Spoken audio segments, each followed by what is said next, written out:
What you're about to hear tonight are 3 real encounters with clowns that will change how you see every painted smile forever. These aren't stories from movies. These aren't urban legends passed down through generations. These are true experiences, reported by real people, who wished they had never looked into those hollow, painted eyes. Music becomes more intense. I'm your host, and tonight, we dive into the darkest corners of human encounters where entertainment becomes terror, where laughter becomes screams, and where the line between performer and predator disappears completely. Music fades to subtle background. Before we begin, I want you to know, every story you're about to hear has been verified through multiple sources. The names have been changed to protect the victims, but the horror remains exactly as it happened. So turn off your lights, lock your doors, and prepare yourself for 3 encounters that will make you question every circus you've ever attended.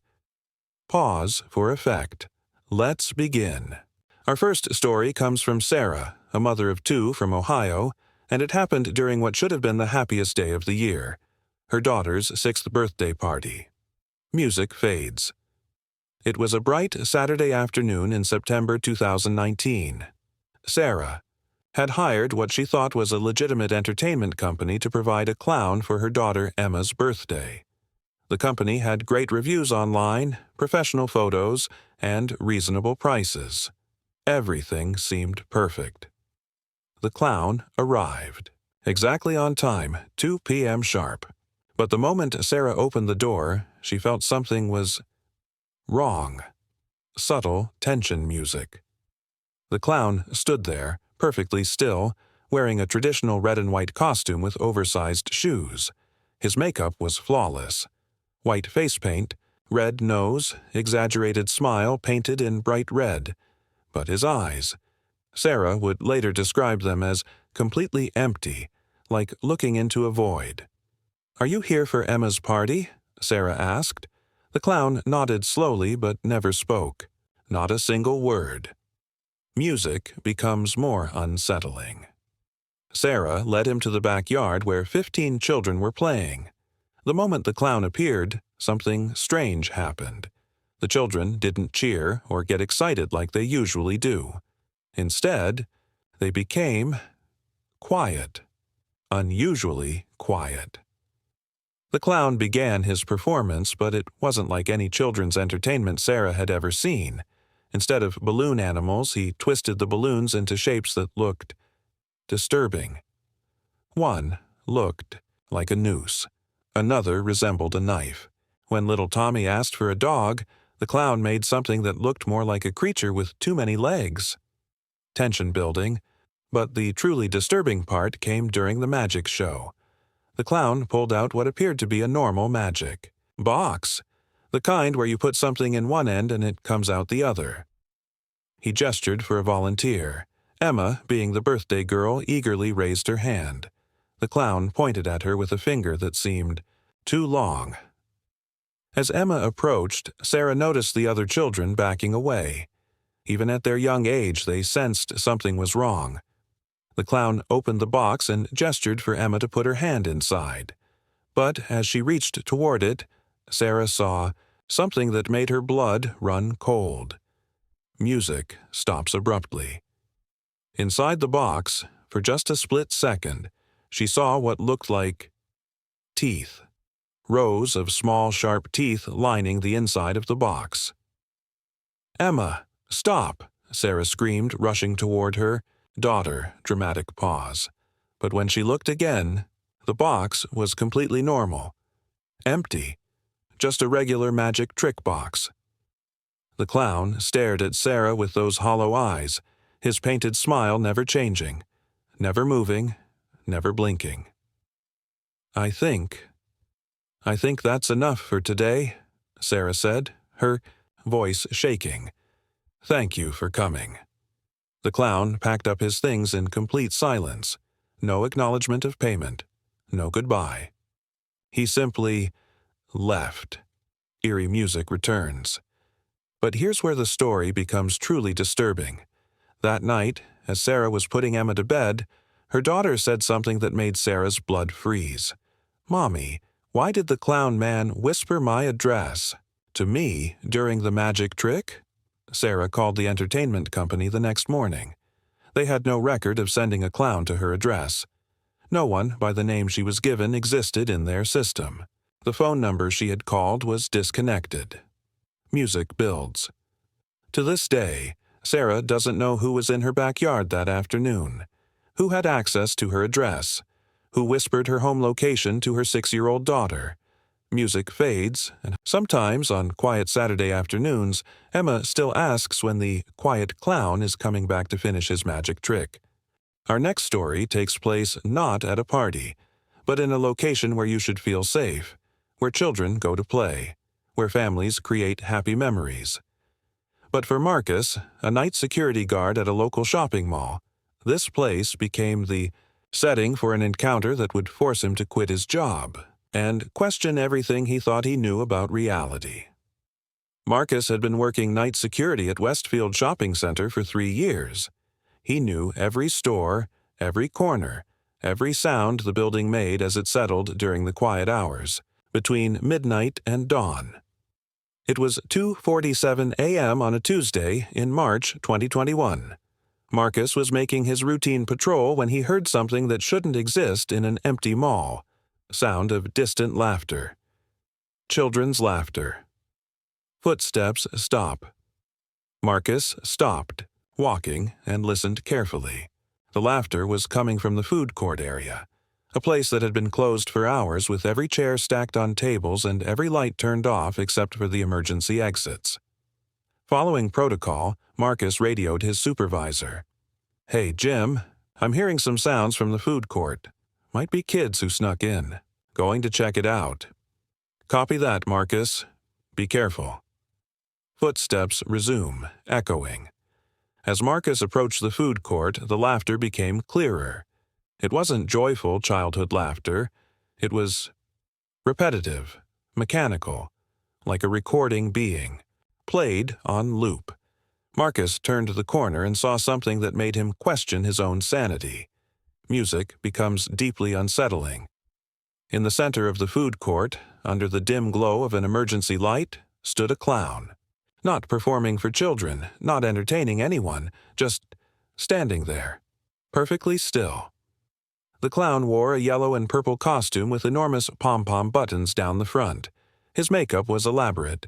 White face paint with blue diamonds around his eyes and a smile that extended far beyond the natural curve of his mouth.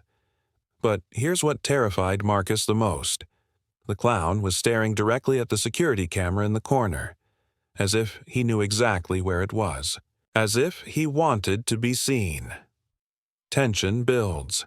Marcus grabbed his flashlight and called out, "Hey, mall's closed. You need to leave immediately." The clown didn't move, didn't acknowledge him, just kept staring at that camera with an unblinking gaze. Marcus stepped closer, his footsteps echoing through the empty space. "Sir, I'm going to have to ask you to leave or I'll need to call the police." Pause. That's when the clown's head began to turn. Slowly, impossibly slowly, like a rusty machine that hadn't moved in years. Creaking sound effect. The head turned a full 180 degrees without the body moving at all. Now the clown was looking directly at Marcus, but his body was still facing the camera. Marcus later told investigators that the clown's eyes weren't normal eyes. They were completely black. No iris, no pupil, just empty black holes where eyes should be. Music intensifies. "What? What are you?" Marcus whispered. The clown's painted mouth began to move, but no sound came out at first. Then, gradually, Marcus heard something that made him drop his flashlight. The clown was counting. 1, 2, 3, 4. But he was counting backwards from Marcus's address number, his home address that he'd never given to anyone at work. Dramatic. Pause. Marcus ran.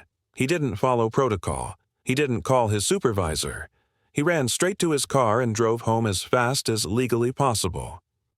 When he arrived at his house, address number 247, Marcus found something on his front porch that made him pack up his family and move that very night. Tension builds. A single yellow balloon, tied to his doorknob, with a note attached that simply read, 0. Music stops abruptly. Marcus never returned to his security job. He never went back to collect his final paycheck. He moved his family to a different state and changed his phone number. But here's the most disturbing part of Marcus's story. Whispered.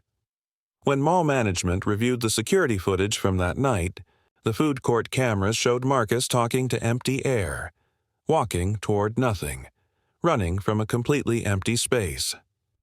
The clown never appeared on any camera in the building. Eerie silence. But if you slow down the audio from that night and listen very carefully, you can still hear someone counting backwards from 247. Our final story tonight comes from a place where clowns are supposed to belong, a traveling carnival that arrived in a small town in Montana during the summer of 2020. But what Jenny and her friends discovered there proved that sometimes the most dangerous places are the ones designed to make us happy. The Moonlight Carnival arrived in Millbrook, Montana on a Thursday in July. It was a small traveling show. A few rides, some game booths, cotton candy, and the usual performers. For a town of 3,000 people, it was the biggest excitement they had all year. Jenny Martinez, 19, had just graduated high school and was spending the summer working at her uncle's diner. When the carnival arrived, she and her 3 closest friends decided to check it out on Friday night. Music becomes slightly ominous.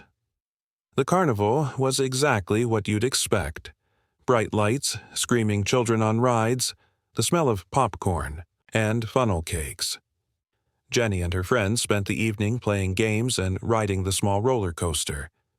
But as the night wore on and the crowds began to thin, Jenny noticed something odd. Music fades slightly. There was a small stage near the back of the carnival grounds that had been empty all evening. No performances, no audience, just a simple wooden platform with faded red curtains. But now, as it approached 11 p.m., someone had set up a single spotlight pointing at the stage. "What do you think that's for?" Jenny asked Maria, her best friend. "Maybe a late-night show," Maria suggested. The 4 friends decided to wait and see what would happen. By 11:30, the carnival was nearly empty. Just a few teenagers and some adults finishing their last rides. Clock chiming midnight. At exactly midnight, the spotlight flickered on. Dramatic pause. A clown stepped out from behind the curtains, but this wasn't like any clown Jenny had ever seen. His costume was pristine, too pristine. The colors were so bright they almost hurt to look at. His makeup was perfect, as if it had been applied by a professional artist, but his movements were wrong. Unsettling music.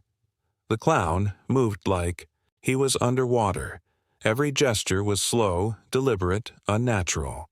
He began what appeared to be a typical clown routine, juggling, pretending to trip over his own feet, the classic slapstick comedy. But no one was laughing. Silence.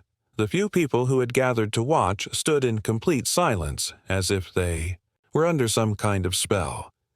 Jenny looked around and realized something terrifying. Everyone watching the performance had the same expression. Blank stares. Vacant eyes. Like they weren't really there anymore. Music becomes more intense. "Guys?" Jenny whispered to her friends. "Guys, we should go." But when she turned to look at Maria, her best friend since childhood, she saw the same, empty expression on her face. Maria was staring at the clown with those same vacant eyes. All 3 of her friends were. Panic builds. Jenny was the only one who seemed unaffected, the only one who could see what was really happening. The clown, on stage, had stopped his routine and was now staring directly at the small audience. His painted smile never changed, but Jenny could swear she saw his real mouth moving underneath the makeup. whispering sounds. He was whispering something. Jenny strained to listen and realized the clown was repeating the same phrase over and over. Come closer, come closer, come closer. Horror builds, and the people in the audience began to move. Slowly, like sleepwalkers, they started walking toward the stage, including Jenny's 3 friends. Maria! Jenny grabbed her friend's arm. What are you doing? But Maria didn't respond. She kept walking toward the stage with that same blank expression. Desperation. Jenny tried to pull her friends back, but they were surprisingly strong. It was like trying to stop people who were possessed. The clown's whispers became louder. Come closer. Come closer. Join the show. Music reaches climax. That's when Jenny noticed something that made her blood run cold. Behind the clown, in the shadows of the stage, she could see other figures. People in regular clothes, standing perfectly still with that same vacant expression as her friends. Realization hits. They weren't performers. They were audience members from previous shows, people who had gotten too close and never left. Jenny made a decision that probably saved her life. Instead of trying to save her friends, she ran. She ran to her car, drove straight to the police station, and told them everything. Music fades. When the police arrived at the carnival grounds 20 minutes later, they found something that defied explanation. The entire carnival was gone. Silence. Not packed up, not moved, gone, as if it had never been there at all. The field was empty except for some tire tracks and patches of dead grass in perfect circles. Jenny's 3 friends were found, the next morning, walking along the highway 30 miles outside of town. They had no memory of the carnival, no memory of the clown, and no explanation for how they had gotten so far from home. Eerie conclusion. But here's what haunts Jenny to this day. Sometimes late at night she gets text messages from her friends. Messages that say things like, "The show must go on," and "We're still performing." Final dramatic pause. When she asks them about these messages the next day, none of them remember sending them. These 3 encounters remind us that not everything that appears innocent truly is. That sometimes the line between entertainment and nightmare is thinner than we'd like to believe. Music becomes more reflective. Sarah still won't hire entertainers for her children's parties. Marcus has never worked another night shift. And Jenny has never been to a carnival since that night in Montana. Pause. But perhaps the most disturbing thing about these stories is how many similar encounters are reported every year. Clowns appearing where they shouldn't be. Performers who don't seem quite human. Entertainment that leaves people changed. Music builds slightly. So the next time you see a painted smile in an unexpected place, ask yourself, are they there to make you laugh, or are they there for something else entirely? Final pause. Thank you for joining me tonight in exploring these dark encounters. If you have your own disturbing clown story, share it in the comments below. And remember, music fades to silence. Not all smiles are friendly. Sweet dreams.